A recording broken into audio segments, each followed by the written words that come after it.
Bonsoir à tous. Je suis Thomas Bou des éditions Rue de l'Échiquier.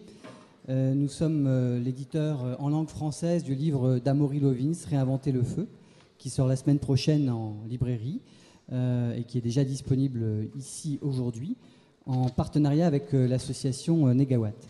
Donc je vais faire assez court puisqu'on a pris un peu de retard. Amory LOVINS est à Paris depuis maintenant 3 jours.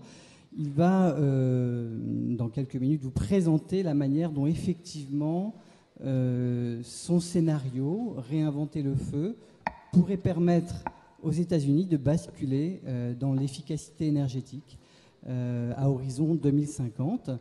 Nous entendrons, suite à l'intervention d'Amory, je l'espère, Thierry SALOMON, qui a une obligation malheureusement, qui est le président de l'association négaWatt, qui en quelque sorte incarne en France le projet qu'Amory défend depuis maintenant 40 ans. L'association négaWatt, c'est plus de 1000 adhérents. C'est une très forte force de réflexion sur le sujet de la transition énergétique. Nous écouterons également Christel SAUVAGE, présidente d'Énergie Partagée, structure de l'économie sociale et solidaire qui participe de la mise en œuvre de la transition énergétique au niveau local par le biais de financement et d'un fonds agréé Finansol. Et nous écouterons également Gaëtan REMOND, qui est directeur énergie et climat de la société Indigo, société d'ingénierie en développement durable, qui travaille auprès des acteurs, collectivités locales et entreprises à justement la transition énergétique. Donc voilà, je fais court, excusez-moi, je passe directement la parole à Amory qui a beaucoup de choses à nous dire sur ce sujet. Merci Amory. Merci beaucoup. Bonsoir, mesdames et messieurs. Je suis désolé, je ne parle pas de français. I will, of course, when I lived 14 years in England, they said I couldn't speak English either, but so we must improvise. And I apologize, I must speak to you in English, but we will have slides in French through the courtesy of your graduate, Monsieur Lionel Bonny, my former chef de cabinet. So I'm honored to be here and be able to share with you the findings of an ambitious synthesis of American energy solutions that I think may also apply in France. I work for Rocky Mountain Institute, an independent nonprofit think and do tank that drives the efficient and restorative use of resources.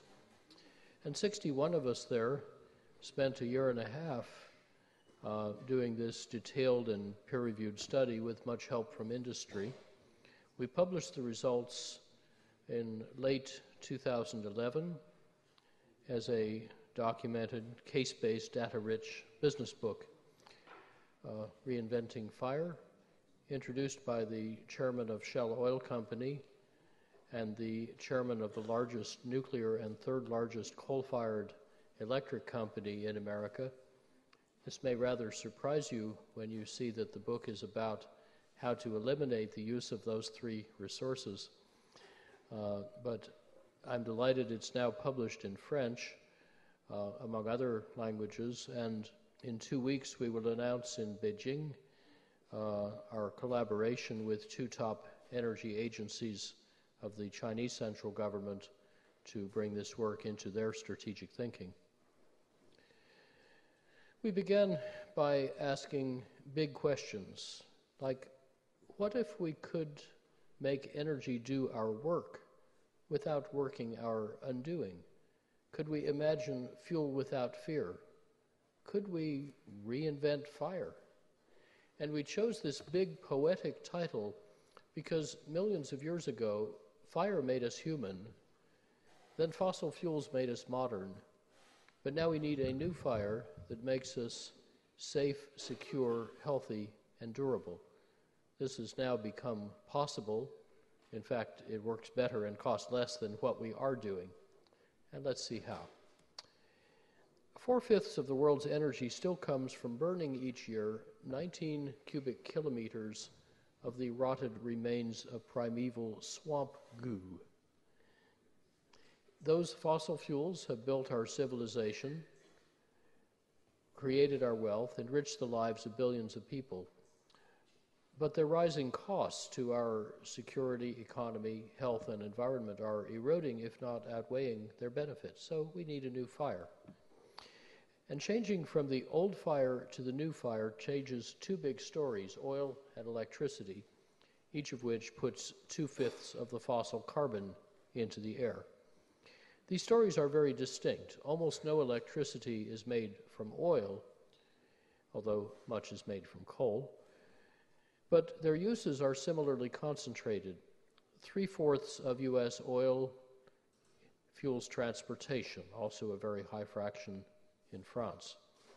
3/4 of U.S. electricity powers buildings. In France, it's about 69%. And the rest of the oil and electricity run factories. So very efficient transport, buildings, and factories save oil and coal and natural gas that can displace both. But today's energy system, especially in my country, is not just inefficient, it's also disconnected, aging, dirty, and insecure, so it needs refurbishment. But by 2050, it could become efficient, connected, and distributed with elegantly frugal autos and buildings and factories, all relying on a secure, modern, and resilient electricity system. So we can eliminate our addiction to oil and coal by 2050 and use 1/3 less natural gas, while switching to 3-fold more efficient use and 3/4 renewable supplies. And by 2050, we found this could cost the United States $5 trillion less in net present value than business as usual, assuming that carbon emissions and all other hidden or external costs are worth zero, a conservatively low estimate. But this cheaper energy system could support a 158% bigger economy without needing any oil or coal or nuclear energy. And we found this transition could need no new inventions and no new national taxes, subsidies, mandates, or laws, thus going around Washington gridlock. So I'm going to tell you how the United States, for example, can get completely off oil and coal and nuclear energy, $5 trillion cheaper, with no act of Congress led by business for profit. So we're using here the most effective institutions, which in America means private enterprise co-evolving with civil society and sped up by military innovation, to go around our least effective institutions, like the Congress. And policies are needed, but they can all be done administratively or at a state level, a subnational level. This is also a trans-ideological approach. So whether you care most about profits and jobs and competitive advantage, or about national security, or about rural culture and local autonomy, or about environmental stewardship and climate protection and public health, reinventing fire makes sense and makes money. Now, General Eisenhower reputedly said that expanding the boundaries of a tough problem makes it soluble by including more options and more synergies that the solution requires. So in Reinventing Fire, we integrated all 4 sectors that use energy: transport, buildings, industry, and electricity production.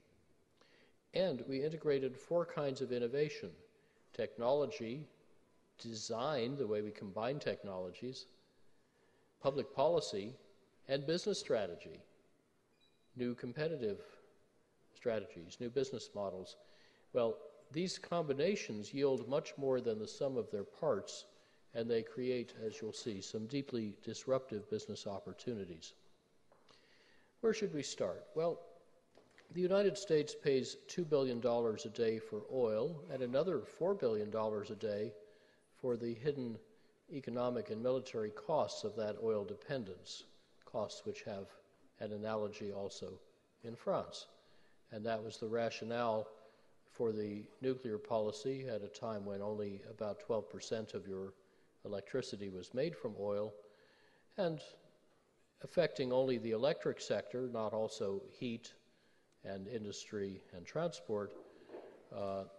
This nuclear policy cut the use of fossil fuel by about 1/10. So now the average person uses more oil in France than in Germany or Italy or Britain or the EU 27. And today, over half of all final energy in France comes from oil, 70% comes from fossil fuel, 94% comes from imports. And energy bills keep setting new records. So France also emits more carbon today than in the mid-1980s. And yet in both of our countries, the biggest user of oil is automobiles. So let's start by figuring out how autos can need no oil. 2/3 of the energy needed to move a typical car is caused by its weight.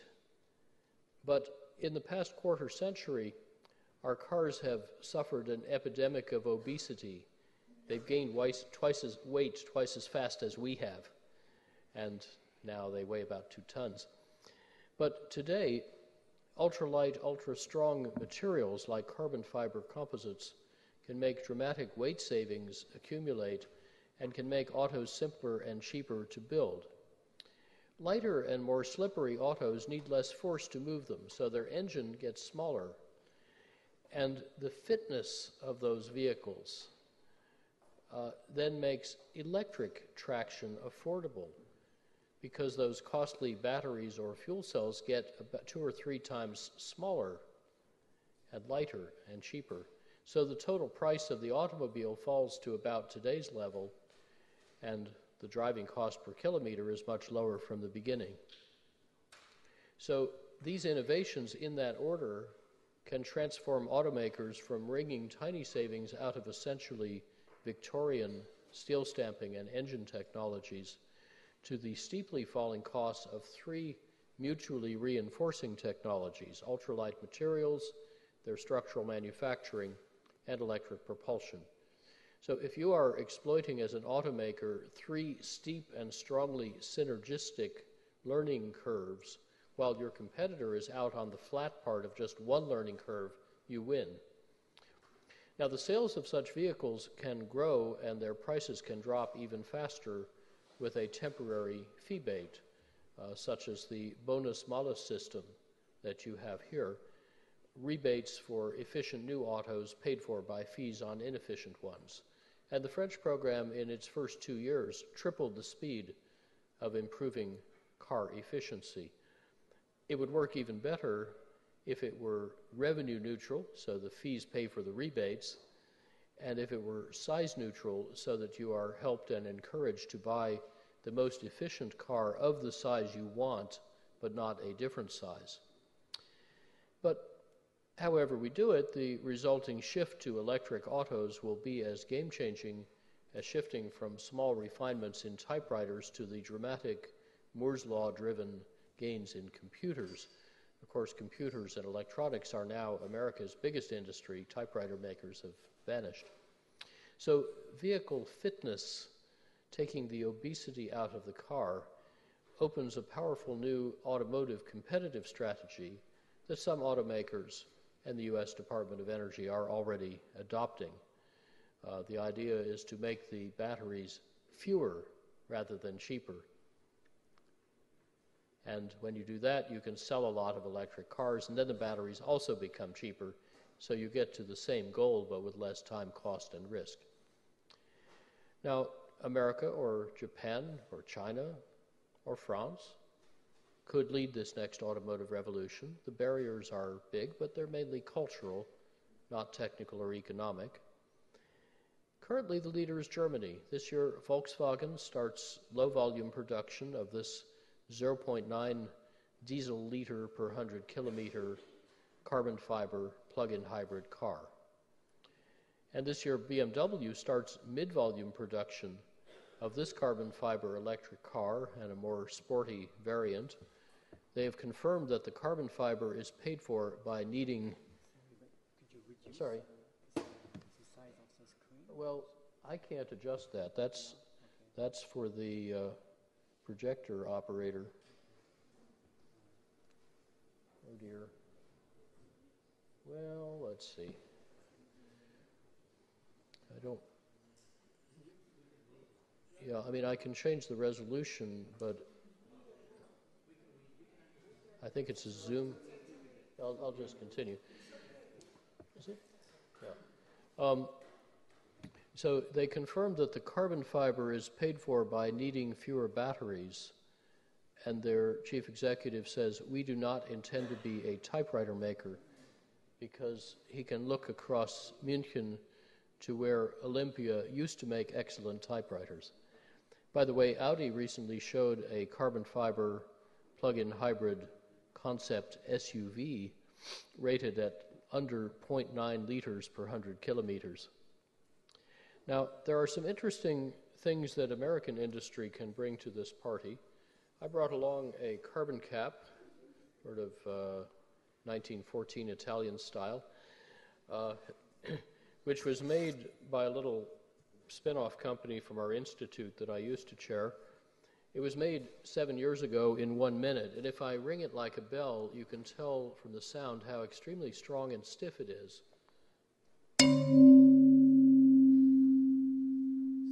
So this is actually plastic. It's 2/3 carbon fiber, 1/3 thermoplastic.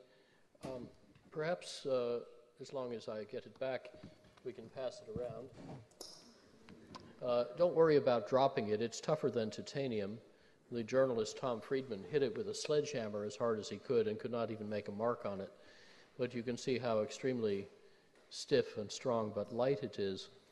Now, such materials can now make automotive structures like autobodies with this process at automotive speed, 1 minute cycle times, with essentially aerospace performance. They can take a lot of risk out of automaking.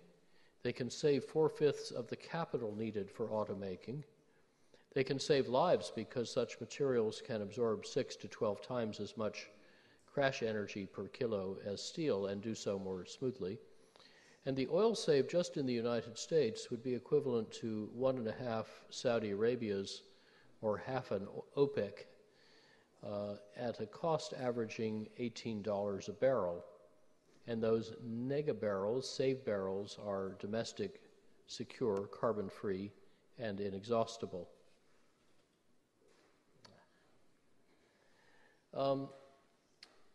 Now, the surprise is that we can make such cars at ordinary cost, not at extra cost, so that the $18 a barrel I just quoted is the cost of the electrification, but the ultralighting itself is approximately free, and here's why that is. If you look inside this SUV that our team designed with 2 European firms 13 years ago, you find there are only 14 parts in the body, and these parts are suspended from rings like an airframe rather than built up from a tub. So they're immensely strong and stiff. Each of these parts is made with one low-pressure die set. In a steel SUV, you would have 10 or 20 times more parts, each with an average of 4 high-pressure steel stamping die sets. So you just saved about 98 or 99% of the tooling cost. And then the parts can each be lifted with one hand and no hoist. And in fact, the biggest part on the side I can briefly lift with one finger. And then these parts snap precisely together for bonding without needing the robotic body shop. You can lay color in the mold, so you don't need the paint shop either. So the 2 hardest and costliest steps in automaking disappear. Also, the propulsion system is 2/3 smaller, so it's lighter and cheaper. And when you combine the 4/5 capital saving in manufacturing with the smaller propulsion system, that pays for the carbon fiber, making the ultralighting roughly free. And the carbon fiber itself is probably about to get much less expensive. how light can we make such cars? Well, 6 years ago, Toyota showed this carbon fiber plug-in hybrid concept car, which has the interior volume of a Prius, but 1/2 the fuel use and 1/3 the weight, 420 kilograms. In fact, if it were an ordinary hybrid like the classic Prius, it would weigh 400 kilograms. And the day before they showed it, just in case anyone thought they might be doing this for amusement, the biggest carbon fiber maker announced a big factory to mass produce carbon fiber car parts for Toyota, not a phrase previously much heard in the industry. Then 4 other automakers joined, and soon Volkswagen and BMW will have worthy competitors, not only in Japan. Now, the same physics and the same business logic apply with different details in heavy vehicles also. Walmart is delivering a case of merchandise now with 44% less fuel in its camion than they used in 2005. And that includes logistics savings, but just the technological improvement in the camion can triple the fuel efficiency. And if you add to that the triple to quintupled efficiency airplanes now being designed at places like Boeing and NASA and MIT, and I hope Airbus, this could save the United States alone nearly $1 trillion net present value. But in both heavy and light vehicles, these innovations are sped by the military revolution in fuel efficiency, in much the same way that military research in the past gave us the internet, the global positioning system, the jet engine industry, the microchip industry.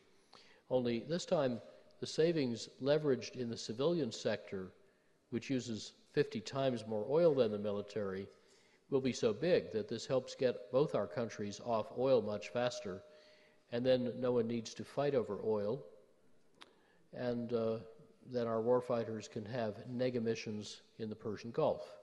Mission unnecessary. They really like that idea.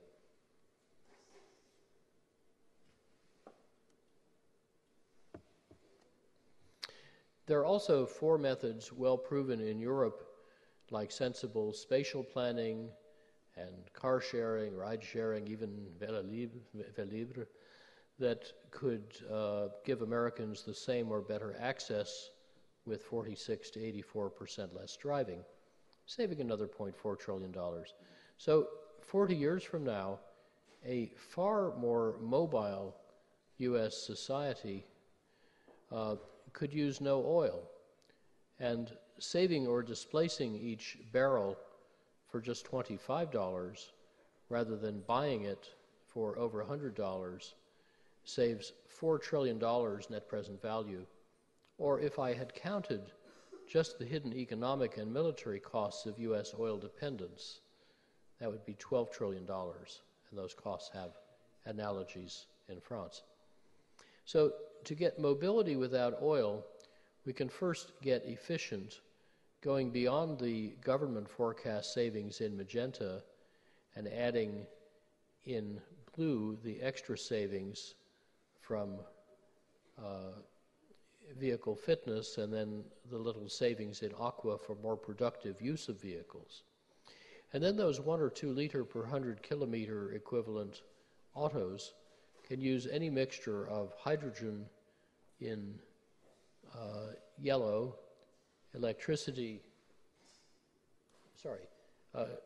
hydrogen in green, electricity in yellow, or advanced biofuels in orange. And the heavy trucks and airplanes can realistically use hydrogen or advanced biofuels, or the trucks could use natural gas, but no vehicles will need oil. And the biofuels needed are so small that we could make them 2/3 from wastes without using any cropland and without harming soil or climate. In fact, we could pay farmers for taking carbon out of the air and putting it back in topsoil where it belongs. Now, our little team speeds up these kinds of oil savings by what we call institutional acupuncture. That is, where the business logic is congested and not flowing properly, we insert little needles into partners like Ford and Walmart and the Pentagon to get it flowing. And this long transition is already well underway. Indeed, even 4 years ago, mainstream analysts were starting to see peak oil not in supply, but first in demand. The Financial Times just published another forecast of how world oil use could peak in this decade and then go down. Because like whale oil in the 1850s, oil is becoming uncompetitive even at low prices before it becomes unavailable even at high prices. But the electrified autos do not need to add new burdens to the electricity system. Rather, when smart autos exchange electricity and information through smart buildings with smart grids, they are adding to the grid distributed storage and flexibility that help the grid to accept varying solar and wind power. So electrified autos make the auto and electricity problems easier to solve together than separately, and they also converge the oil story with our second big story, saving electricity and then making it differently. And those two revolutions in electricity promise more numerous, diverse, and profound disruptions than in any other sector, because we have 21st century technology and speed colliding head-on with 20th and even 19th century institutions, rules, and cultures. Changing how we make electricity gets easier if we need less of it. Today, it is mostly wasted, and efficiency techniques keep improving faster than we install them. So the unbought reservoir of negawatts keeps getting bigger and cheaper.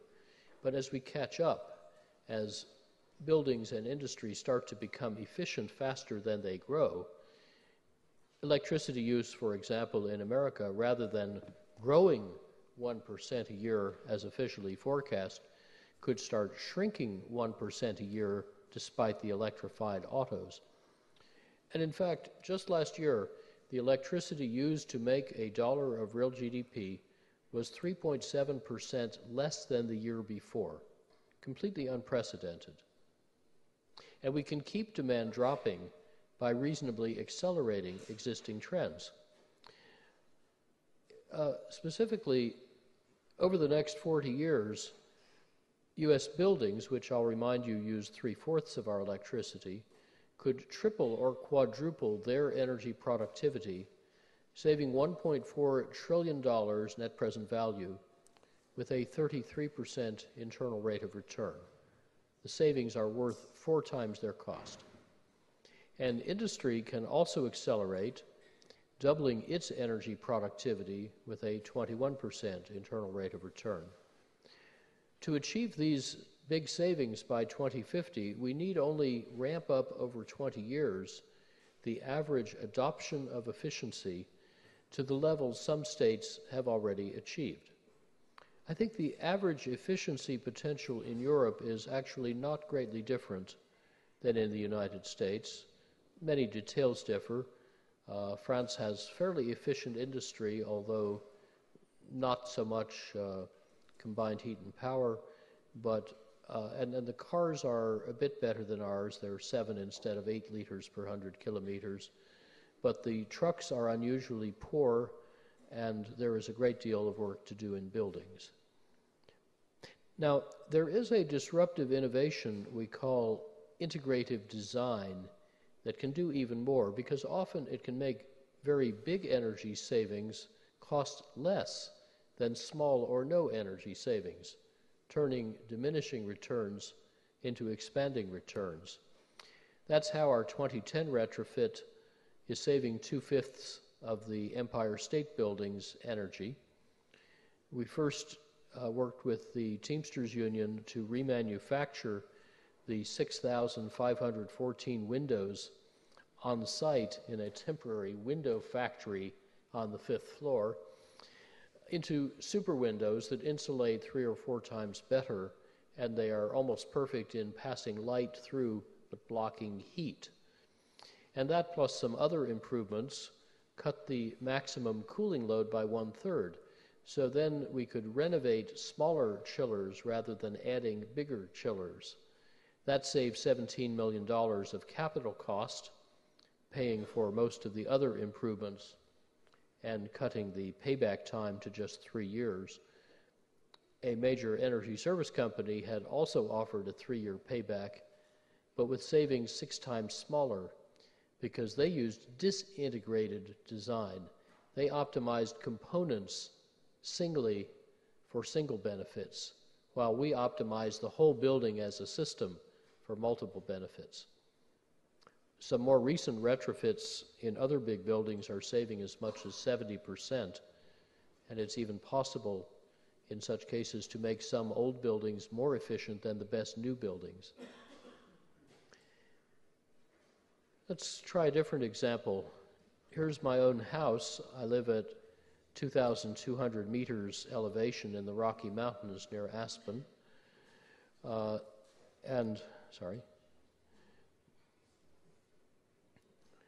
Temperatures there used to go as low as minus 44 Celsius. We can get frost any day of the year. We've had 39 days of continuous cloud in midwinter. But this building has no heating system, and it helped to inspire the 30,000 odd European passive buildings that also have no heating system to provide the same or better comfort at roughly normal construction costs, just like ours. And they don't need to look like this to work like this. Now let's go inside this central atrium under the special super windows, which look like 2 sheets of glass but insulate like 14 sheets of glass. And inside, this is what it looks like in a February snowstorm a year ago. You can see 2 of the 5 banana crops that were ripening at the time with no furnace. And up at the top, you see our twin banana crops, number 46 and 47, weighing 30 kilograms, and they just harvested themselves last month by pulling down the tree. Now, when I moved into this house in 1984, it was using only about 1% the normal space and water heating energy, about 1/10 the normal household electricity, and the extra cost paid back in 10 months. Today's technologies are much better, so we have retrofitted them and we're measuring how they work. The trouble is the measuring equipment seems to use more energy than the lights and appliances. And this design approach works in any climate. It's been used to eliminate air conditioning at 46 Celsius with lower construction cost and better comfort. It's been used to save 90% of the air conditioning energy in steamy Bangkok with normal construction cost and better comfort. Probably about everybody in the world lives in a climate somewhere between ours and Bangkok's.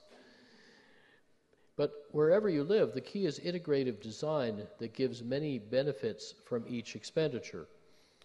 So, for example, this white arch at the top has 12 different functions, but it has only one cost.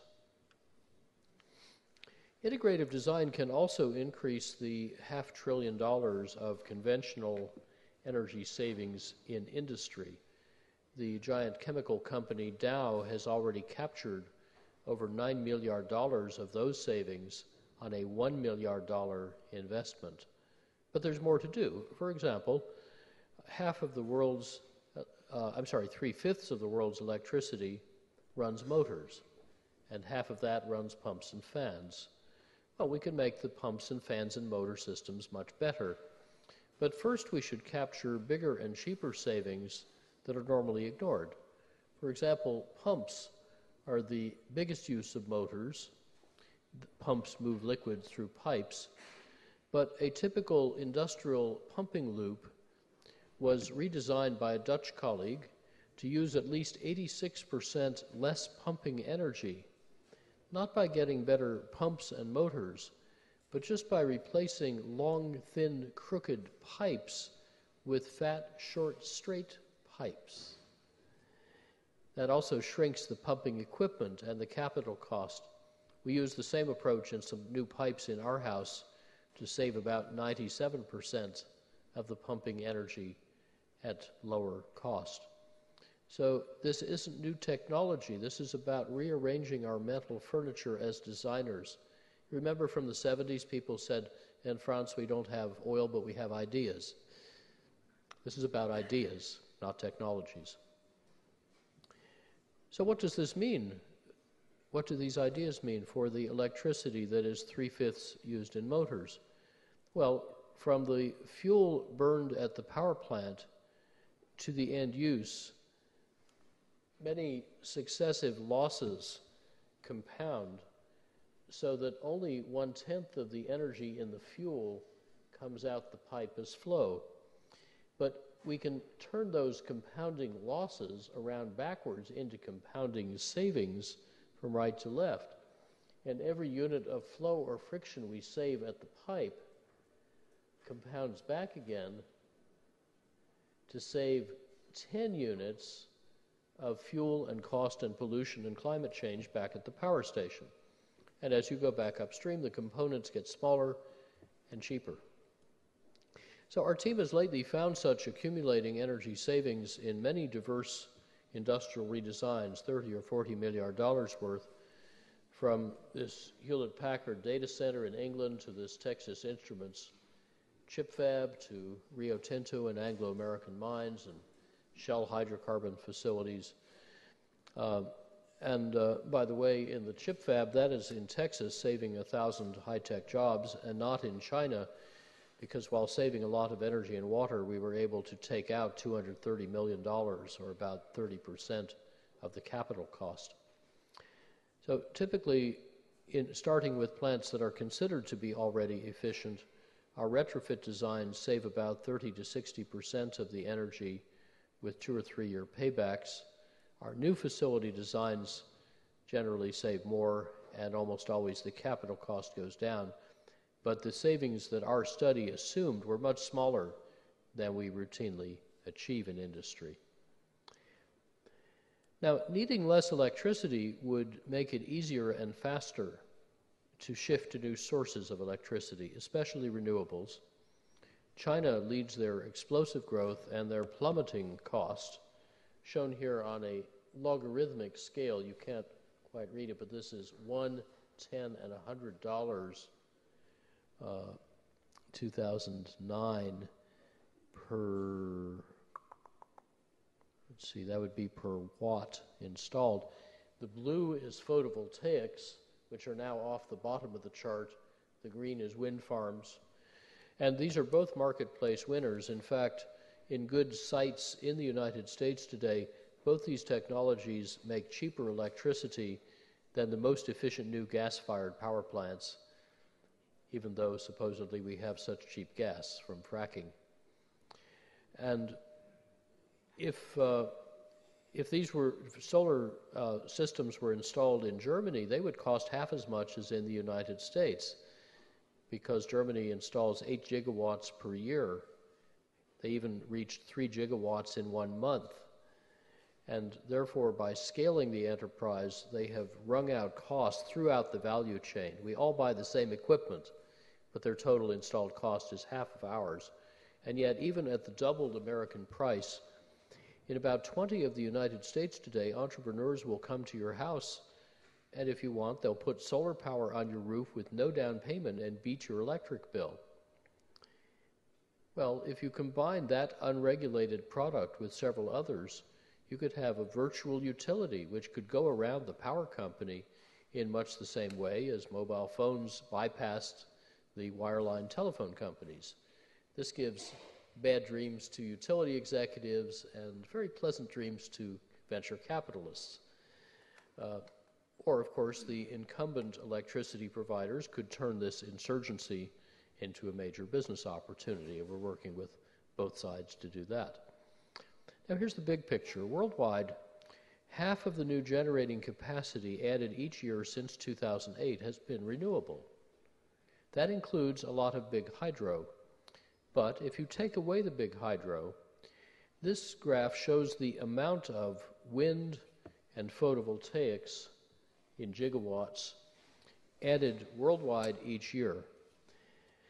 And this is not the cumulative amount added, it's the amount added each year. what makes possible this extraordinary growth? Well, it's that the means of making electricity used to be like building a cathedral. It would take you maybe 10 years, it would cost milliards of dollars. Now it's different. It's a scalable, mass-produced, manufactured product. With the time and roughly the money it would take you to build a nuclear centrale, you can instead each year build a solar factory whose products will then each year produce as much electricity as your centrale would have produced. So the scaling is extraordinarily fast. This is how the global clean energy sector has brought to Europe over 1 million new jobs. It's actually created more American solar or wind power jobs than we have steel or coal jobs. And worldwide, just in 2011, which is the last year of full data we have, when we could make 59 billion watts of solar cells at the end of that year. These modern renewables, not big hydro, but all the rest, invested their trillionth dollar since 2004. They got $250 billion of private investment, more than for all nuclear and fossil-fueled power plants combined. They added 84 gigawatts. They surpassed the total installed world capacity of nuclear power, whose net additions keep going down, and they had already turned negative even before Fukushima. And worldwide, both coal and nuclear plant orders keep fading away because they have no business case. They cost too much, and they have too much financial risk to interest private investors. So all the ones under construction in the world were bought by central planners. We are told, though, very often that only the big coal and nuclear plants can keep the lights on because they are 24/7, while wind power and photovoltaics are variable and thus supposedly not reliable. But actually, no generator is 24/7. They all break.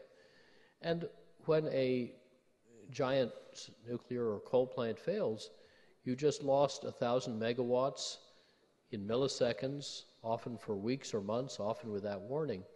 That is why we designed the grid to handle this intermittence by backing up failed plants with working plants.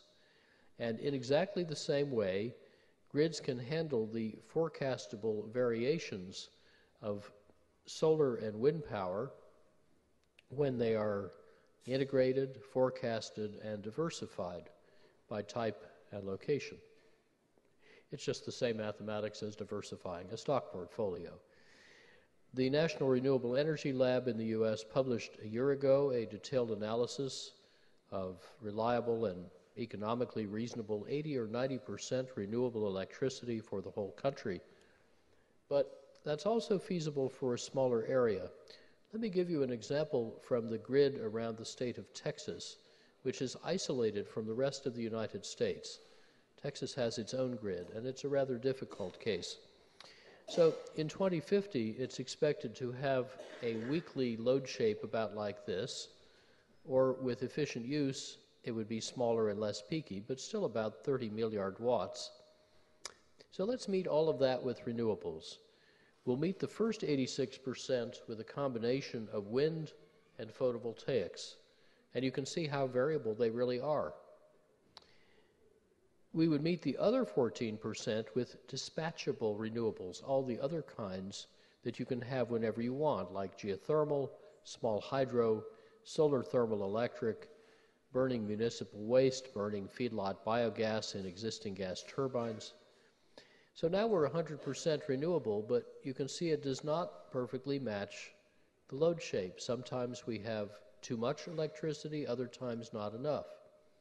So when we have too much, let us put that storage, that surplus, into two kinds of distributed storage, namely ice storage air conditioning and smart charging of electric cars.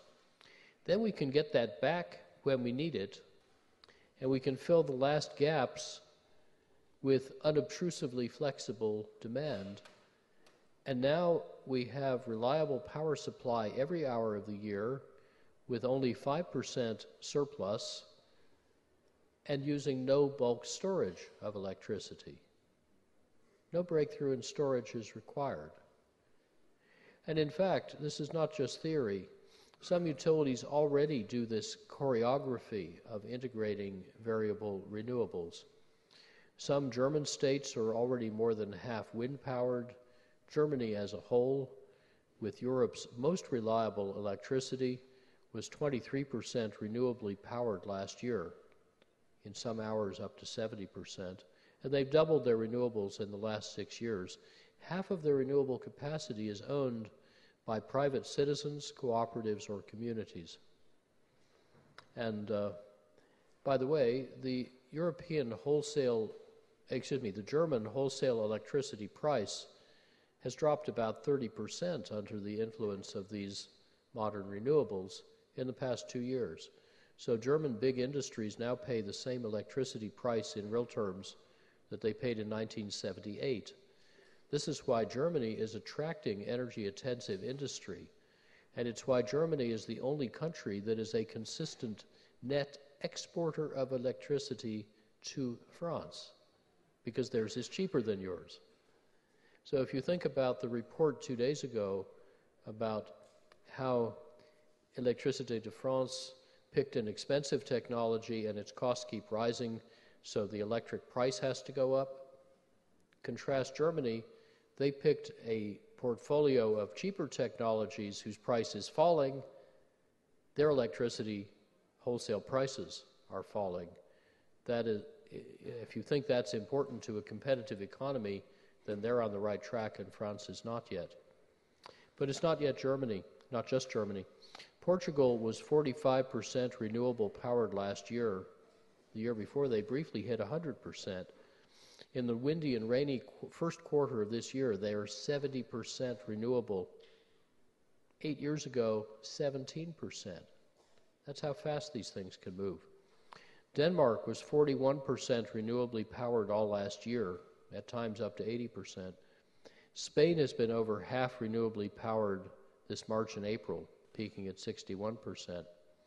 So this kinds of experience where the engineers learn new ways to run the grid reliably, it's more complex, but they're good engineers and they do it.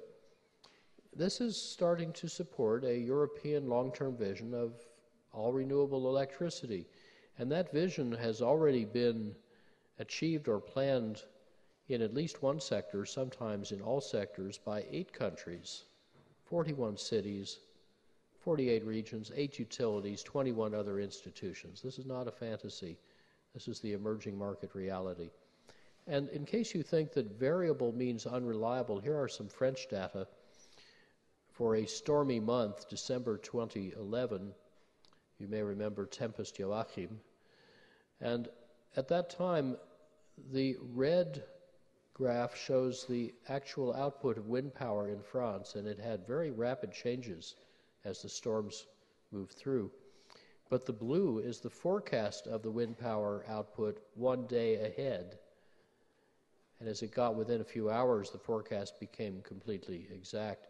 I think the grid operators wish they could forecast demand this accurately. Another very important trend is the shift in the scale and ownership of power production.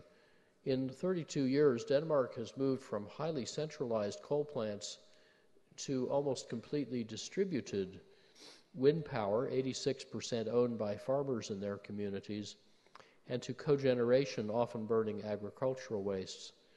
And the conservative government of Denmark plans completely renewable energy, all forms, not just electricity, by 2050 at essentially no extra cost. And they're shifting their grid to a cellular organization that makes cascading blackouts impossible. Now, in America, we have this aging, dirty, and insecure electricity system, and we must replace it by 2050. But whatever we replace it with will cost about the same, about $6 trillion net present value, whether we buy more of what we now have, or new nuclear and so-called clean coal, or centralized renewables, or more distributed renewables. They all cost the same. But these four futures differ profoundly in their risks around national security, fuel, water, finance, technology, climate, and health. For example, we, like you, have an over-centralized grid, very vulnerable to cascading and potentially economy-shattering blackouts caused by operating problems, as you saw in France, by bad space weather, bad earth weather, earthquakes, physical attack, cyber attack. But this risk of blackouts disappears, and all these 6 other risks are best managed with distributed renewables reorganized into local microgrids that normally exchange power freely, but can stand alone if necessary. They can disconnect fractally and then reconnect seamlessly. That is now the military power supply strategy of the Pentagon, because they need their stuff to work. Of course, so do the rest of us whom they're defending. So I've designed my own house this way. It works with or without the grid. I don't even know when the power fails. And if that resilient grid architecture, which we wish we had had in our recent superstorm, had been used nationwide, we would have much greater security, individual, community, and national, plus better customer choice and entrepreneurial opportunity and innovation. So let me summarize the electricity story. Together, efficient use and diverse, distributed, renewable, resilient supply are starting to transform the whole sector. Traditionally, utilities would build giant power stations, maybe a little efficiency in renewables, and we would reward those companies for selling you more electricity. That's the policy all over Europe and in 35 of the United States. But in the other 15 states, we've changed the rules to reward the electric companies for cutting our bills, not for selling us more electricity. And when we do that, they make the opposite investment. They shift toward efficiency, demand response, renewables, cogeneration, distributed storage, smart grid, how to fit all the moving parts together smoothly. And this illustrates how our energy future is not fate but choice, and that choice is very flexible. Around 1975, the US government and industry, as also in France, said that the energy needed to make $1 of GDP could never go down. So it was considered heretical when I said it could drop several-fold. What happened? Oh, it's dropped by over half so far. And today we have much more powerful technologies. We have integrative design, better marketing and finance and delivery channels, and enlightened regulation. And by the way, a négaWatt now costs 3 times less than it cost back then. So now we can see very clearly how to triple efficiency again at even lower cost. So to solve the energy problem, we just needed to enlarge it and integrate it. And the results may at first seem incredible. They even surprised us a bit. But as Marshall McLuhan said, only puny secrets, small, weak secrets need protection. He said big discoveries are protected by public incredulity.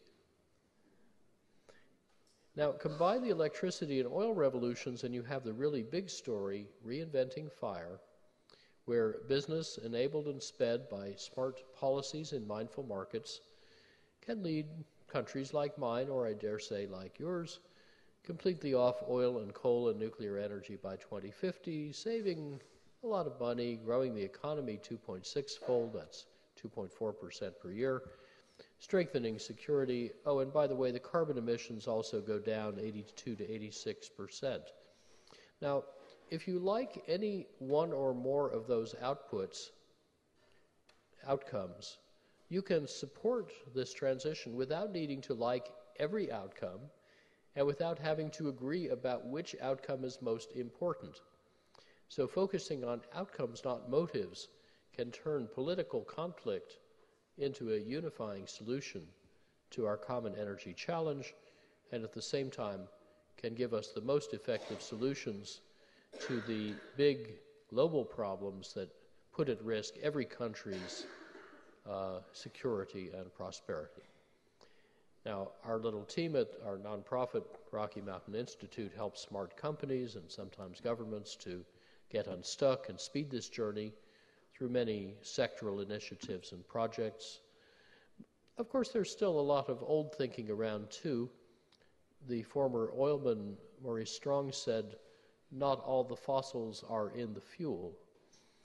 But as the former chairman of DuPont, Edgar Woolard, said, companies hampered by old thinking won't be a problem, because in the long run, they won't be around. What I've described here is not just a once-in-a-civilization business opportunity.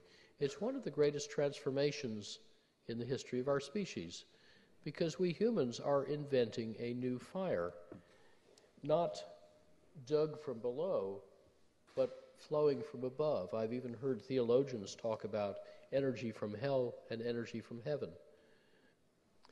And this new fire is not scarce but bountiful, not local but everywhere, not transient but permanent, not costly but free. And except for the transitional tail of natural gas and a little biofuel grown in ways that sustain and endure, this new fire has no flame. And efficiently used, it really could make energy do our work without working our undoing. So each of you owns a piece of this enormous prize, and our book details how each of you can capture that opportunity.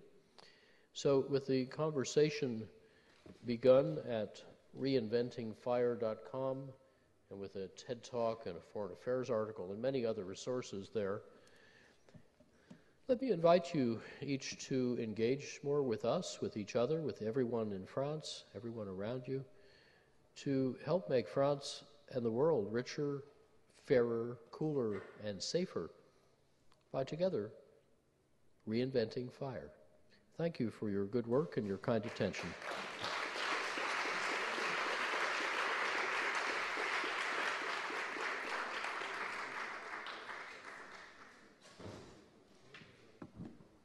Thank you, Amory.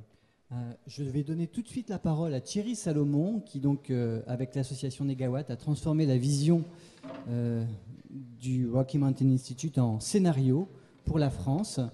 Voilà, je te laisse la parole, parce que je sais que le temps est compté. Oui, mais c'est bon. I'm sure I said nothing controversial, but...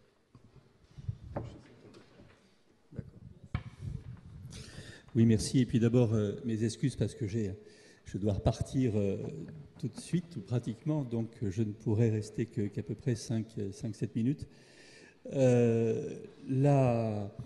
D'abord, un très grand merci à Amory LOVINS. On a rencontré pour la première fois Amory LOVINS, ça devait être en 2001 ou 2002. C'était au Centre Terre Vivante, à Trièves. J'avais écrit à l'époque un livre qui s'appelait la maison des négaWatt. On avait repris déjà ce mot. Et puis, lorsqu'on a rencontré Amory LOVINS, eh bien, on a eu la confirmation d'un certain nombre d'intuitions. L'intuition étant que derrière ces fameux gisements de négaWatt se cachait en fait un formidable gisement d'énergie, à peu près égal à l'ensemble des gisements connus d'énergie physique.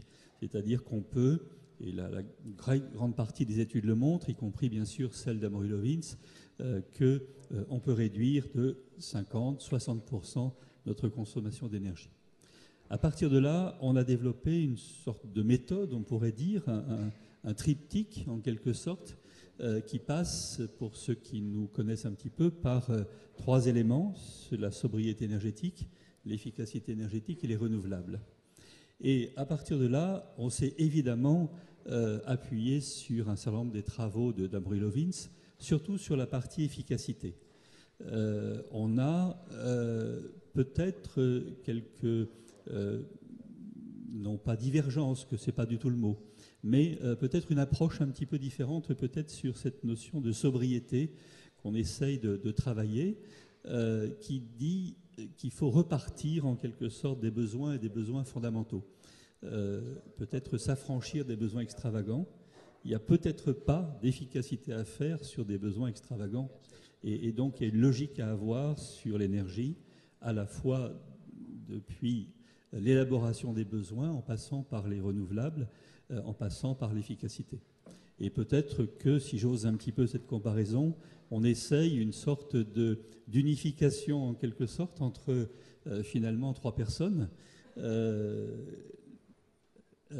Illich sur la notion de sobriété énergétique, sur cette interrogation sur l'énergie, Amory LOVINS sur l'efficacité énergétique, qui est quand même le grand point fort du travail qui a été effectué, et puis quelqu'un qui est maintenant décédé depuis un an ou deux, je crois, Chaire, sur les renouvelables, qui avait eu cette formidable intuition que les renouvelables nous offrent à la fois l'énergie, une énergie de flux, et en même temps aussi le renouvellement de la matière, à la fois évidemment pour l'énergie, biomasse, etc., mais aussi pour l'ensemble de ce qu'on peut construire de cette société en quelque sorte à partir de cette matière première solaire qui est à construire. Alors, tout ceci est en germe. Il y a bien sûr des différences qui sont des différences tout à fait importantes entre les pays, des approches peut-être un peu différentes, mais je dois dire qu'on se rejoint sur 80-90% certainement des solutions, et que la solution de demain, qui est en germe actuellement, dans le débat qu'on a sur la transition énergétique, sur lequel on essaie d'apporter l'ensemble de nos idées, eh bien, les solutions passent effectivement par une réflexion sur nos besoins en énergie et sur la priorisation d'un ensemble de besoins, sur l'efficacité énergétique à la fois dans la consommation mais aussi dans la production d'énergie, et ça a bien été montré dans certains graphiques d'Amory LOVINS. On a des chaînes énergétiques qui sont extrêmement faibles en termes de rendement, à peu près, par exemple pour l'électricité en France, de l'ordre de 25% à peine, un quart, lorsqu'on calcule bien l'ensemble de l'énergie, depuis la ressource primaire jusqu'à l'utilisation finale, en termes de chaleur, par exemple, sur de la chaleur électrique. Et puis, dernier point, par ces renouvelables, par cette économie qui doit passer en quelque sorte d'une économie d'extraction de matière et d'énergie à une économie qui doit passer vers les flux, cet équilibre des flux. Alors c'est tout ça qui est en germe dans la transition énergétique, qui est en débat actuellement, qui fait l'objet de débats relativement âpres quand même, mais qui avance progressivement, et je crois que avec toutes ces difficultés, ce débat sur la transition énergétique va petit à petit apporter ses pierres et cette vision de demain, et c'est ce qu'on essaye à l'association négaWatt d'apporter, de contribuer avec une démarche qui se veut indépendante, qui se veut précise, scientifique, rigoureuse, mais en même temps aussi assez créative. Voilà, merci.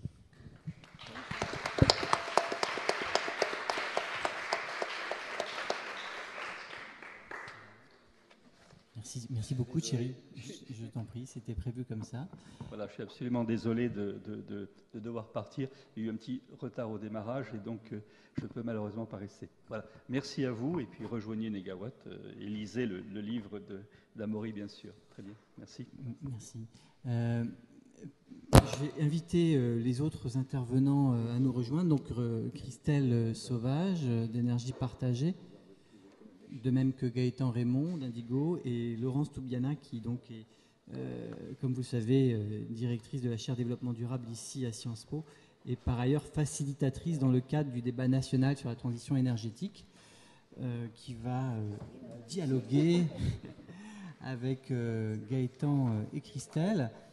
Je vais commencer par effectivement donner la parole à Christel qui, en tant que présidente d'énergie partagée, a fait du scénario négaWatt, c'est ce que vous me disiez tout à l'heure, la feuille de route d'un certain nombre de démarches. Je vous laisse expliquer ce qu'est énergie partagée.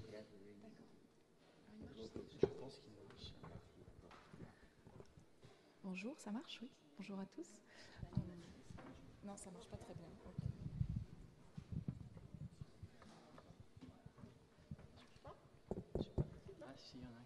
Oui, merci bien. Donc, merci à Amory tout d'abord d'être venu nous expliquer une fois de plus que c'était possible et qu'on pouvait faire les choses tout à fait autrement et qu'il n'y avait pas de fatalité à notre situation actuelle. Merci. Et donc merci à Indigo d'avoir organisé tout ce travail, ces rencontres et de nous avoir associés. C'est un grand honneur. Donc merci beaucoup. Et donc c'est l'occasion effectivement de pouvoir vous présenter Énergie Partagée. Alors nous, Énergie Partagée, c'est une association de personnes morales qui avons mis les mains dans le cambouis. On est des porteurs de projets, des associations, des structures, des sociétés, etc., qui venons du terrain et qui essayons de mettre en œuvre tous ces principes de transition énergétique, en fait.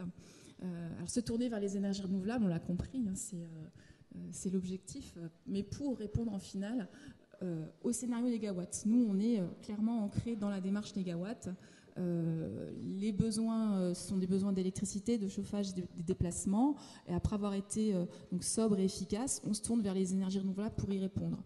Les énergies renouvelables, elles sont diffuses par nature, elles sont éparpillées dans les territoires. Il va falloir aller les chercher. Et c'est là que ça commence à se compliquer un petit peu et c'est là que c'est plus difficile. Et il nous semble qu'il va vraiment falloir démultiplier, décentraliser et se réapproprier dans les territoires cette question de la mobilisation des énergies renouvelables. Et les énergies renouvelables, en plus, sont des biens communs. C'est le soleil, le vent, l'eau. Ça appartient à tous, ça appartient à personne. Donc non seulement il va falloir décentraliser cette reprise de moyens de production, mais en plus, il nous semble intéressant que ce soit utilisé dans le sens de l'intérêt collectif et que les bénéfices issus de ces moyens de production dans les territoires servent aussi à des projets peut-être de pédagogie, d'explication et servent aux collectivités locales pour d'autres choses, et notamment la maîtrise de l'énergie. C'est un volet qui est difficile. Investir dans les économies d'énergie, c'est difficile. On est sur des modèles économiques encore expérimentaux pas mal aujourd'hui. Et s'il pouvait y avoir des passerelles entre justement les filières d'énergie renouvelable, qui sont des filières matures aujourd'hui et qui sont économiquement relativement équilibrées, s'il pouvait y avoir un soutien à la maîtrise de l'énergie, ce serait tout à fait intéressant. Donc, voilà un petit peu la théorie. Et donc nous, porteurs de projets, dans les territoires, on a constaté un certain nombre de freins qui empêchent la mobilisation des collectivités, des acteurs économiques locaux et des citoyens. Ces freins, on a décidé de les lever et on travaille dessus au niveau de l'association Énergie Partagée. Un premier frein, c'est l'accès aux capitaux. Parce que quand il s'agit de faire un petit toit photovoltaïque au-dessus d'une école, les parents d'élèves, etc., il faut quelques dizaines de milliers d'euros, c'est sympathique, tout le monde est d'accord, il n'y a pas de problème. Quand vous commencez à vous intéresser à de la micro-hydraulique ou à de la méthanisation, on commence à être en centaines de milliers d'euros. Vous arrivez sur l'éolien, là on compte en millions d'euros, en dizaines de millions d'euros. Et là on voit bien qu'on est vite limité sur simplement la mobilisation locale. Et donc justement, l'intérêt d'énergie partagée, c'est d'avoir aussi créé un fonds d'investissement citoyen dédié aux projets locaux, fonds d'investissement citoyen ouvert au niveau national à tout un chacun. Ce fonds est dédié aux projets locaux citoyens, donc qui présentent un intérêt collectif, local, un fort ancrage local. Et ce fonds est ouvert à n'importe qui, monsieur tout le monde, qui va pouvoir, avec 100 € contribuer à la constitution de capitaux pour investir dans les énergies renouvelables. Voilà un petit peu le bouclage du sujet. Les énergies renouvelables, elles sont diffuses par nature. C'est dans les territoires que ça va se passer. Il faut beaucoup de capitaux pour pouvoir aller chercher et exploiter ces énergies renouvelables. Il nous semble que c'est à nous, collectivités locales, citoyens, acteurs économiques locaux, qu'il revient de nous réapproprier ces moyens de production et de les maîtriser. Donc mobilisons-nous tous et rassemblons nos capitaux pour développer ces moyens de production dans les territoires éparpillés partout. Voilà l'esprit en gros d'énergie partagée. Merci.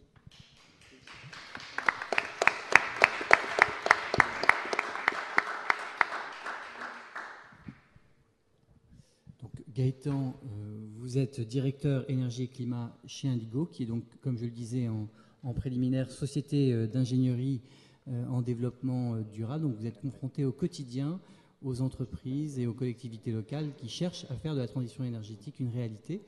Comment ça se passe pour vous ?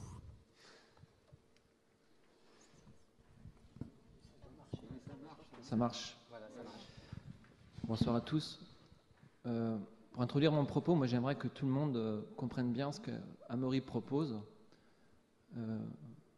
Dans ces termes, c'est un nouveau monde qui se dessine, une nouvelle société avec une énergie qui est toujours renouvelée, accessible, répartie, sans pollution, sans risque, sans guerre, sans terrorisme, pour toujours. Je trouve que là, c'est vraiment un espoir nouveau qui se dessine et une société nouvelle. Et face à tous les questionnements qu'on a aujourd'hui, et on a Sciences Po aujourd'hui, je pense que c'est une vraie perspective pour l'avenir et je pense que c'est un vrai élan pour nous tous, pour nous décider à nous engager dans cette voie. Alors, Indigo est effectivement une société de conseil et d'ingénierie et nous, on est dans l'action tous les jours, aux côtés des collectivités et des entreprises. Je vais essayer de prendre 3 exemples de choses concrètes qui se font aujourd'hui pour vous illustrer un peu le fait que la transition est déjà en marche, mais qu'il faut l'accélérer. Le premier travail qu'on fait régulièrement, c'est des plans climat-énergie territoriaux, des PCET. Alors Indigo accompagne des collectivités. Ces plans climat, ils peuvent être très critiquables, ça dépend vraiment de ce que les élus veulent en faire. Dans certains endroits, c'est des formidables machines qui mettent les gens d'un même territoire, d'une même agglomération, tous ensemble autour d'une table et qui vraiment imaginent de manière intégrée de nouvelles fonctions, de nouvelles façons de vivre ensemble. Dans d'autres endroits, c'est moins probant, les élus répondent juste à une obligation réglementaire avec beaucoup moins d'ambition. Mais ils ont quand même la vertu déjà de sensibiliser les élus locaux à qu'est-ce que ça signifie le changement climatique à l'échelle de leur territoire, qu'est-ce que ça signifie sortir des énergies fossiles. Et puis ça a aussi le mérite de mettre des gens autour d'une table, un peu comme ce soir, avec des horizons différents, pour les faire discuter et imaginer de nouvelles façons de faire. Et puis parfois, ils ont quand même des incidences très, très concrètes, très pratiques. Alors on peut parler du plan climat Paris, par exemple, qui se retranscrit dans des objectifs de rénovation et de réhabilitation énergétique. Aujourd'hui, dans Paris, quand quand un bailleur social rénove un bâtiment, eh bien, il va exiger qu'il soit conforme au plan climat de Paris. Et donc ça a des incidences très concrètes en termes de performance, de conception, de choix des matériaux. Une autre conséquence concrète, c'est les contrats de performance énergétique. C'est une autre façon de concevoir un bâtiment en mettant au centre de la conception la performance énergétique. Alors Indigo accompagne des maîtres d'ouvrage ou des maîtres d'œuvre dans cette optique. L'optique, c'est de dire, voilà, on n'achète pas un bâtiment, on va acheter une économie d'énergie et on espère que ces économies, quand on fait de la réhabilitation, vont réduire, voire compenser le coût des travaux. C'est un peu les économies dont parle Amory en prenant une échelle de temps un peu plus longue. Alors les contrats de performance énergétique, c'est comme les plans climat, c'est pas parfait. Les enjeux ne sont pas les mêmes quand on parle d'un contrat de 15 ans pour un exploitant et pour un maître d'ouvrage. Mais ça fait évoluer les choses et ça met en avant ce qu'on appelle la garantie de performance énergétique, qui est difficile puisqu'on doit s'engager pour de nombreuses années à garantir la performance. Et ça pose la question des usages et des comportements. Parce que le bâtiment, même s'il sera très bien conçu, il va être habité, utilisé, les gens vont venir y travailler. Et donc ça pose la question de comment est-ce qu'on va maîtriser ce comportement. Ou en tout cas arriver à le prévoir et éventuellement à l'influencer. Alors Indigo travaille avec le CERTOP, qui est un centre de recherche à Toulouse, autour d'une thèse, parce qu'il faut bien être un peu innovant dans ce domaine, sur comment, dans un habitat social, le comportement des gens va faire que le bâtiment sera effectivement à énergie positive ou pas. Mais quand on a fait un bon bâtiment, on n'a pas résolu les choses, et toutes les choses, loin de là, puisqu'il faut se poser la question des usages, de comment on va pouvoir se rendre dans ce bâtiment, et tout de suite derrière se pose la question de la mobilité. Il n'y a pas tellement de sens à faire un bâtiment très performant si on va être obligé de venir en voiture et de construire un parking. Et un bâtiment peut être d'autant plus performant s'il est bien irrigué et facilement accessible. On va pouvoir économiser de l'énergie grise, il y aura moins de surface à construire, moins de parking. Et puis, globalement, dans sa durée de vie, il aura consommé beaucoup moins d'énergie. Et puis, quand on parle de mobilité, on parle tout de suite aménagement du territoire et savoir comment est-ce qu'on arrive à mixer les usages entre le travail, le logement, les loisirs et les achats qu'on doit faire. Et si on arrive à faire tout ça dans un rayon de 10 minutes à pied, là, on est sûr d'être très bon. Et cette réflexion sur les aménagements,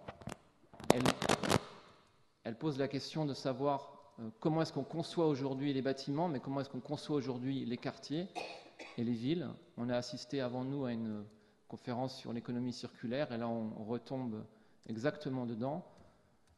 Il faut avoir, comme le dit Amory, de nouvelles façons de penser, de nouvelles façons de réfléchir et d'organiser les choses entre elles. C'est ce qu'on appelle la conception intégrée, la transversalité, l'interdisciplinarité dans les choix, la multifonctionnalité des choses. Voilà, c'est ce qu'on s'efforce de faire chez Indigo.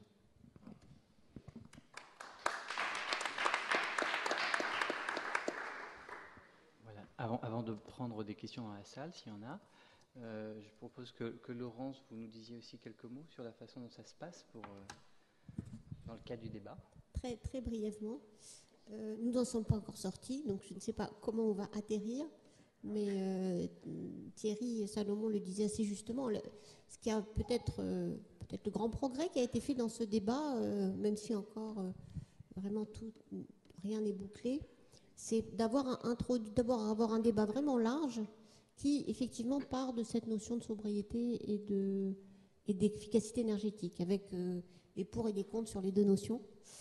Et que vraiment, je crois que c'est ça qui a changé, en tout cas dans la manière de voir ce débat sur l'énergie. On a arrêté de parler de l'offre d'abord, même si on s'empaille très très bien sur la question du mix énergétique, mais que en partie, toute la question, c'est est-ce qu'on peut être assez imaginatif dans ce débat pour imaginer une France beaucoup beaucoup plus sobre. Et toute la discussion vient de là. Et ce qui a eu très intéressant, je m'arrête là, c'était à la fois la discussion dans la journée citoyenne qui a eu lieu le 25 mai dans 14 régions françaises, et les débats des corps intermédiaires, les employeurs, les syndicats, les associations, qui sont plutôt plus conservateurs d'une certaine manière. Le débat à Paris est plus conservateur que dans les territoires. Je crois que la société française, elle est en train de changer, ce que ce débat nous renvoie en tout cas. Alors, est-ce qu'on sera à la hauteur des attentes de ces changements? Je ne sais pas. Mais c'est vrai, Thierry a raison, ça a changé dans la manière de voir la sobriété, pas seulement comme une punition. En tout cas, j'y crois vraiment, pour ma part. Voilà. Alors, est-ce que vous auriez des questions à poser à Amory? Sure. Yeah. Monsieur, je vous en prie. Un micro ici.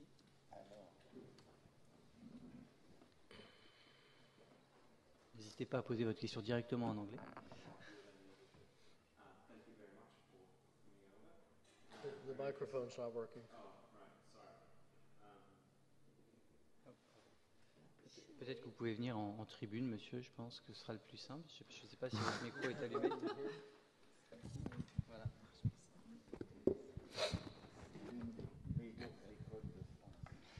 Voilà. Unfortunately, I didn't actually go to this school. I went to another one. But though, thank you very much for coming, and the presentation was very interesting, as always. My question was, do you feel that sometimes maybe a few of the points are a bit oversimplified in some way? I mean, to listen to you, it's a seamless move from, I'd say, heavy carbon footprint energy to renewable energies, where we can see that Germany, even with integrating over 30%, is now struggling for the actual grid to manage it. There's a lot of ways of doing it. I mean, storage you mentioned, and there's a lot of technological innovation that can be implemented, but it's not as seamless maybe as you let it portray. I feel that maybe that's, except if you have other answers, and I'd be thrilled to hear them, but... Obviously, 61 people's work for a year and a half is hard to put in 3/4 of an hour. I wouldn't want to give the impression that this is trivially easy. It's not easy. It's just easier than not doing it. But let me take the specific example you mentioned, because there's actually a lot of misunderstanding in other countries about what's happening in Germany. Germany went from 3% to 23% renewable electricity as a fraction of consumption, with essentially no expansion of the grid and not that much modernization of the grid. So it's natural that this grid designed for central stations in particular places should need a lot of operational juggling to work reliably as it does, the most reliable in Europe. They're German engineers, they're good. When we feed in varying resources that are often from quite different places. So the Netzagentur has planned a major grid expansion, but in the last few months they've cut it by nearly half because they're realizing that it's actually not optimal to bring the best, say, wind power from very far away when pretty good wind power is closer and costs the same. And just last week, the Energiewende in Berlin published an excellent report showing that these two different approaches, best resource far away versus pretty good resource nearby, cost the same. So much less transmission is then required than had been thought if you use a more local and regional approach. There are claims, mainly in Der Spiegel, completely without evidence, that Germany is suffering power disturbances, especially on a short time scale, due to renewables. I would like to see the evidence for this. Some friends of mine in Germany that work in the power business have tried to track down these rumors, and it always sort of disappears as you get close to it. But if there were serious reliability problems in the German grid, we would certainly know from the customers, and they're not saying this, quite the contrary. Now, storage is an option, bulk storage, but it's about 7th or 8th on the list. So, of course, first you diversify by type and location. Where possible, you pick anti-correlated sites. You forecast. You integrate with dispatchable renewables. You integrate with demand response. You integrate with distributed storage in vehicles and high storage air conditioning. You could integrate with fast ramping gas-fired capacity. The gas-fired capacity already exists. You don't need to build more. You're simply backing it down whenever the wind blows and the sun shines. Next on the list might be bulk storage, but it's not at all clear you get that far down the list. In the 80% renewable, 50% distributed scenario in our book called Transform, we do have bulk storage, and it's only 5% of the renewable capacity. And that number is emerging from a number of other studies as well, and actually toward an upper bound. Interestingly, that's 3 times smaller than the classic reserve margin needed to manage the intermittence of big thermal stations. So there is emerging evidence of something I've long suspected, that a well-diversified, largely or wholly renewable supply portfolio may need less storage and backup than utilities have already bought to manage the intermittence of their big thermal stations, because those big lumpy capacities have much less graceful failure modes. Now, there's no question that we need to run the grid differently with this different supply mix, and it's taken a number of years for European operators to gain comfort with this, and we need faster clearing markets over bigger areas. We need a number of institutional changes. One of the most important that's now available in 3/5 of the United States is that you can now bid efficiency and demand response into the auctions that previously only accepted supply. And of course the demand side resources win because they cost less. Well, that's a big shift. And I think if you thought the utilities in Germany that had not participated in the renewable revolution were inconvenienced by having their power stations take lower prices and run fewer hours because of competition from renewables, wait till they see competition from efficiency. Yeah. So we'll live in interesting times. And this is a big worry in France, a bigger worry, with over 40 milliard euros of debt, 2.6 times EBITDA. You can't run a real company that way for long. Of course, it's not a real company. It's 86% state-owned, but what is the state? L'État, c'est nous. And you can subsidize it, but that just shifts the cost from tariffs to taxes. You're still paying it. The costs don't go away. So again, when you have a system largely built on a costly resource with rising costs, the competing system has cheaper resources with falling costs, it's rather important to notice and understand what they're doing and how they will outcompete you. And when I hear some French industrial leaders say, we mustn't buy all these negawatts, it will harm our competitiveness. If I were a German industrialist, I would love to have competitors who think that way. There's a lot more we could say, but I actually don't want to hog the microphone. So. Yes, I have a simple question to Mr. Lovins about the fracking industry and the shale gas in the US. How do you see the situation of this industry in 10 years? And in France, do you think, what is your view about the debate in France? Many people in the business sector want France to begin fracking. Is it possible to turn on the projector again?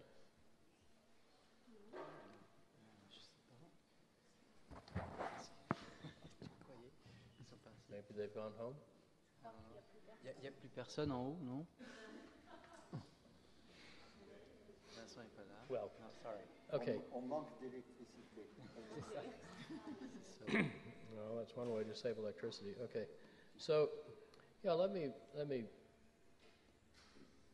say a few things about fracking in the United States. First of all, it is uneconomic at today's prices to produce shale gas by itself. So essentially all the drilling is not for so-called dry gas, but for gas in particular plays and particular wells that are rich in oil. And this is light sweet crude oil, which is very valuable when Libyan oil is off the market. So that's where the money is being made. That's what's driving the gas as a byproduct of that oil. We had a huge drilling rush driven by quite artificial forces of use it or lose it leases, and the business model of Chesapeake, which wanted to lease more land by borrowing more money, by proving more reserves, and tried to dominate the market that way, and then they got in serious trouble with this model. And also because of the oil, not the gas. And the geology is much more favorable in the United States than in France, as I understand it. But there are some bigger points about fracking that are often misunderstood. The gas is not cheap. It is misdescribed as cheap.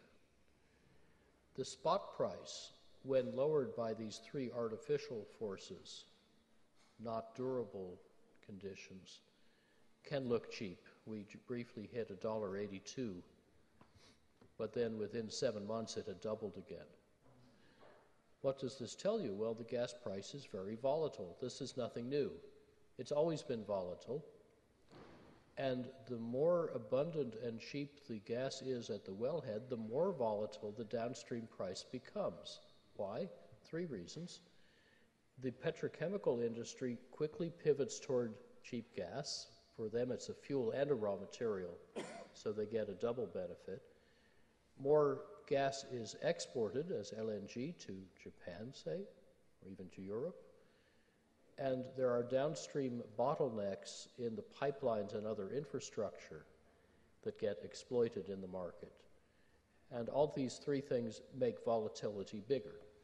Now, if you are comparing a volatile price with a constant price resource, efficiency or renewables, basic financial economics says you must not just count the bare commodity cost of the gas, but also the market value of its volatility, which you can discover from the straddle in the options market. If you didn't do that, it would be the same mistake as if you built a financial portfolio of all junk bonds and no treasuries because you looked only at the yield but not also at the risk. You would go broke very quickly doing that.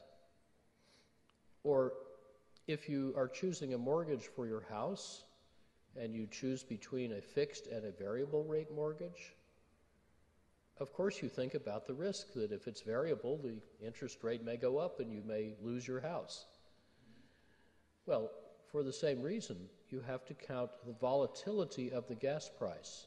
And when you do, the effective price roughly doubles. It's not $3 or $4 gas, it's $6 or $8 gas. If you then look in the futures market, it says that gas in 10 years will cost about $6 or $8, today's dollars. Very reasonable for 2 reasons. One is markets equilibrate. If you want $6 or $8 gas, just assume $3 or $4 gas and use it accordingly.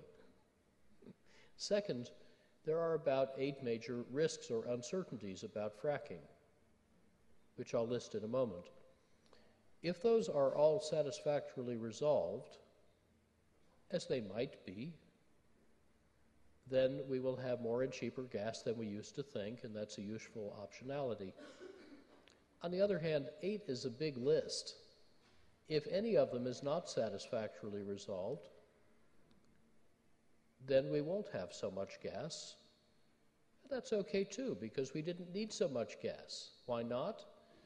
Because efficiency is always cheaper, and modern renewables are already cheaper in the more favorable areas, and within just a few years will be in essentially all areas because the costs are coming down. So there is an important big story here about stably priced, affordable energy for the long run. But the story is not about gas so much as it's about efficiency and renewables, which are the physical hedges to the volatile gas price. So I end just by listing these 8 risks or uncertainties. First is, how often do you need to refrac to maintain the production? Because in 65,000 wells so far, we find most of the time the production falls very quickly. And of course, the more you need to refrac, the more the price goes up. Second is the use of water and the contamination potential if there's a cement failure, which does happen. Third, there is a lack of transparency about many aspects of the business, especially the additives. And sometimes they use really stupid additives like diesel fuel instead of glycerin. You really care if diesel oil gets in your water supply. You don't so much care if glycerin gets in your water supply. It works as well. Why not use it? Fourth, there is growing evidence in the US and Britain that the fracking can stimulate earthquakes. This is a big issue if your buildings were not designed for earthquakes, which is the case in the eastern United States. The National Academies just did a report on this so-called induced seismicity, and they said it's not a big problem, but they stopped counting just before most of the evidence arrived. Fifth, there are all the local impacts of very heavy traffic, heavy trucks on small rural roads, noise, fumes, disturbance. And when I think about the tranquility of the French countryside, I must say it's hard for me to imagine how you could have fracking in such a place without a revolution. I mean, farmers with pitchforks, that sort of thing. Then, sixth, is the economic problem that the dry gas is not economic to produce. You need oil for that, but the oil-rich wells are a rather small part in a few plays. So if this is not a very widespread oily resource in France, you can't imagine getting to the low gas prices that sometimes the U.S. saw. And then the other issues have to do with the regulation and the science behind it. Will they mature quickly enough to merit and receive public trust? Because, last of all, many of the operators have not been so responsible and have given the industry a very bad reputation. So some parts of the United States, including very important places like New York State, have not yet allowed fracking and may not. Well, we advise, I'm a member of the National Petroleum Council in the United States, and I advise our clients in the hydrocarbon industry to adopt very strict gold standard behavior and to make that the expected and required standard for the whole industry to drive out these bad practices, particularly leakage of gas. That's the last big one I want to mention, because if more than a few percent leaks or is vented, that destroys any climate advantage over coal. But about 30 to 50% of U.S. fracking well completions last year were not green completions. This meant the first month or two of output was simply vented. Completely crazy, because the usually small operators doing this didn't want to pay $30,000 to capture or flare the gas. They just released it. Well, this is completely unacceptable. But if very high standards of best practice are required, this might help to restore the industry's reputation, and it would be good strategy because it would inconvenience their competitors more than themselves, for the big companies to do this. So these are all rather big risks and uncertainties. My own judgment is that the chance of successfully negotiating all of them is not very large, and you wouldn't want to bet your economy on it. It's possible. It's worth working to see in countries that want to try this first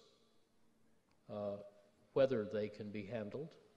I would suggest France does not need to try it first. You have the most abundant renewable portfolio of any major industrial country except Japan. You have abundant négaWatt resources. You can keep pretty busy with those things for quite a while and let someone else take the risks of fracking. This is not, I think, a problem you need to have technically or politically right now. So I think the sort of discussion we heard earlier from the deputy represents sensible thinking for France. You have to make your own decision about that, but I think if I were French, I would incline to that view.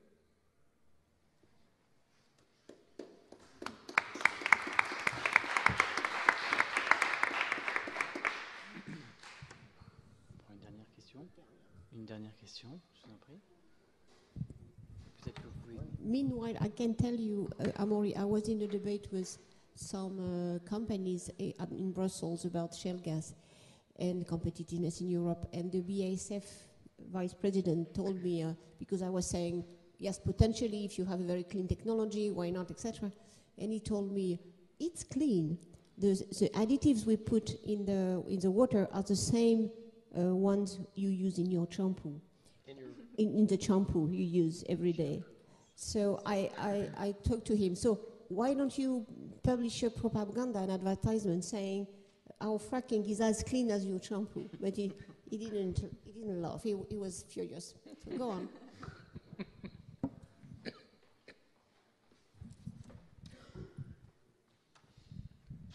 Hello.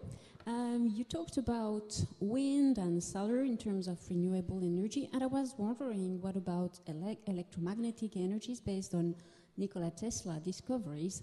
What about what? The electromagnetic energy based on Nikola Tesla's discoveries, and I'm just wondering why it's not part of the mix, and because there are already if someone some. can make it work, There are some.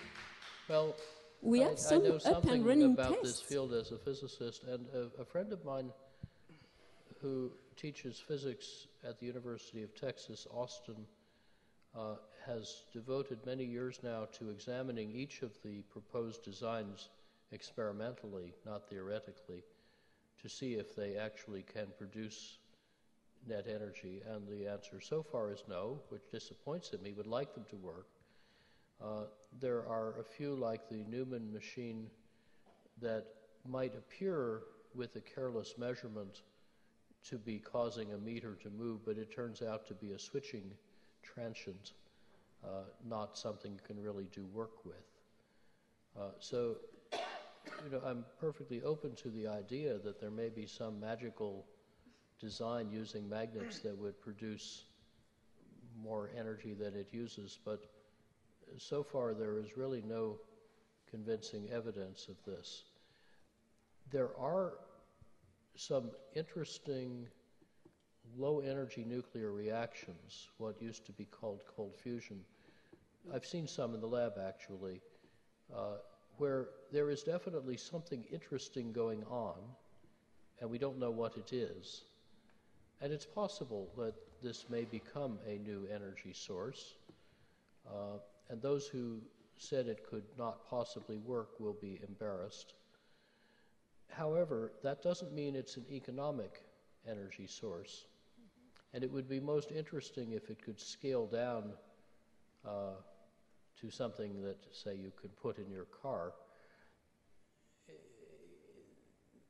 Let me give you a rather discouraging fact about large-scale electricity production from any kind of alternative source or any kind of new nuclear reactor.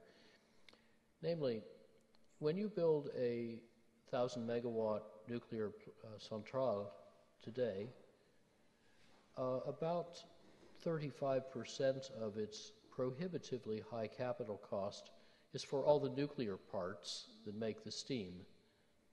The other roughly 65% is for all the non-nuclear parts that use the steam. The generator, the heat sink, the turbine, the switchyard, and so on. Well, it turns out if the nuclear parts cost zero, which would be a very exciting kind of technology we can't imagine, the other 65% of the capital cost would still be uncompetitive with modern renewables, let alone with efficiency, by several fold. So I don't really care what the new technology is. If you have a free source of 3 gigawatts of steam, you still can't use it economically.